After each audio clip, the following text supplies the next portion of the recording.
গড়েশ্বৰ ৰাসৰ যিটো মানে প্ৰগ্ৰেছ শলাগ ল'ব লাগিব।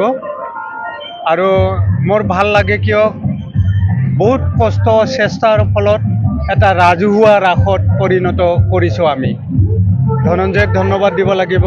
আজি বৰা ডাঙৰীয়া লাগি আছে। এটা সময়ত গড়েশ্বৰ ৰাস ব্যক্তিগতভাৱে চলি আছিল।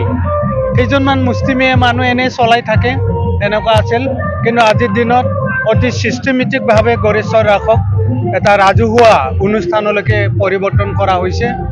আৰু এই ৬২ বছৰ ধৰি যিটো যাত্ৰা গড়েশ্বৰ ৰাসৰ, এই যাত্ৰা আমি সঁচাকৈ অতি আনন্দিত আজিৰ দিনত। এতিয়া ইয়াৰ স্থায়ী ৩ বিঘাকৈ মাটি এলটমেণ্ট পাইছে ৰাস কমিটিয়ে। স্থায়ী হৰি মন্দিৰ নিৰ্মাণ হ'ব।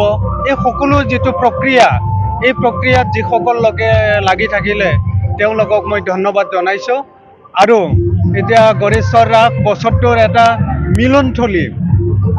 হাজাৰ হাজাৰ মানুহ আহি সমবেত হয়। বিভিন্ন সৰু সুৰা ব্যৱসায়ীবিলাকে বছৰটোৰ ভাত মোকলাই লয়।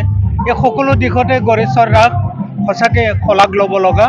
আমি সকলোৱে বিভিন্ন প্ৰকাৰে সহায় সহযোগিতা, উৎসাহ উদ্দীপনা, যিসকল উদ্যোক্তাই লাগি থাকে তেওঁলোকক সহায় কৰিব লাগে, মানে আমি উৎসাহ জনাব লাগে।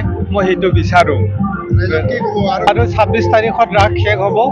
বাকীখিনি যিখিনি আছে আৰু মই আশা কৰিছোঁ যাতে চব বতৰ চতৰ ঠিকে থাকে, সকলোৱে অতি শৃংখলাবদ্ধভাৱে উপভোগ কৰক ছিষ্টেমেটিকভাৱে, আৰু যাতে অতি আনন্দৰে সফল সামৰণি পৰে গড়েশ্বৰ ৰাসৰ, তাকে মই কামনা কৰিছোঁ। ধন্যবাদ।